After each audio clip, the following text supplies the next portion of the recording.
मी जेव्हा सेवाग्राम येथे येतो तेव्हा संघर्ष करण्याची ताकद डबल होते. महाराष्ट्राचे चळवळीचे योगदान मोठे आहे, परंतु या महाराष्ट्रामध्ये 50-50 कोटी घेऊन इमान विकले गेले. गद्दारीचा बदला घ्यावा लागेल. परिस्थितीच्या विरोधात आपल्याला उभे राहावे लागेल. महागाई वाढली आहे. शेतकऱ्यांचे हाल झाले आहे. एका तासात 2 शेतकरी सध्या आत्महत्या करीत आहे. शेतकऱ्यांचा मुलगा सध्या शेतकरी व्हायला तयार नाही, कारण व्यवस्था तशी केली. रोजगार सध्या मिळत नाही. धर्माची गोष्ट केली जात नाही. बेईमानी गद्दारी केली त्यांना सबक शिकवणे हा जनतेचा नागरिकांचा धर्म आहे. चंदा दो धंदा लो अशी स्कीम सध्या राबविली गेली. दिल्लीत बसून अमित शहा यांनी कठपुतली सरकारला महाराष्ट्रात बसवले. गुजराती व्यापाऱ्यांची शिंदे चौकीदारी करीत आहे. जर तिसरी अर्थव्यवस्था आपण असेल तर 80,000 लोक कोण आहे जे राशन घेते?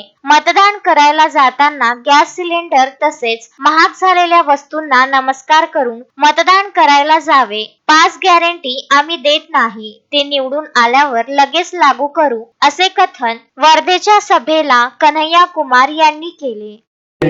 कैम्ब्रिज पढ़ने के लिए लंदन अमेरिका, तो बोला कि भाजपा के नेता के बच्चे ही नहीं हैं, मोदी जी योगी जी के बच्चे ही नहीं हैं. हमने कहा भतीजा तो है ना, जैसा तो आएगा ना हमारे साथ धर्म बचाने के लिए.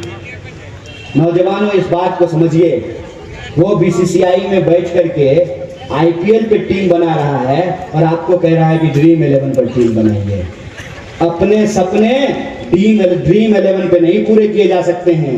कहते हैं बिन हवा न पत्ता हिलता है, बिन लड़े न कुछ भी मिलता है. इस देश के नौजवानों को अपने हक और अधिकार के लिए संघर्ष करना पड़ेगा, और आप अगर इस संघर्ष में शामिल हैं तो महाविकास अघाड़ी ने यह तय किया है कि या तो हम आपको रोजगार देंगे, अगर रोजगार नहीं दे पाए तो हम आपको 4,000 रुपया बेरोजगारी भत्ता देंगे, क्योंकि राज्य की संपत्ति में राज्य के नागरिकों का हक है. तो बेरोजगारों को 4,000 रुपया बेरोजगारों का कम से कम 3 लाख तक का कर्जा माफ करेंगे.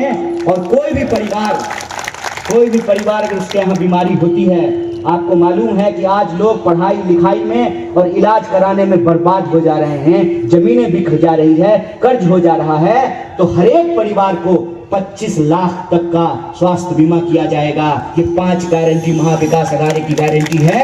20 तारीख को आप अपना काम पूरा कीजिए, 23 तारीख को रिजल्ट आएगा. अश्विन शाह, विदर्भ न्यूज, वर्धा.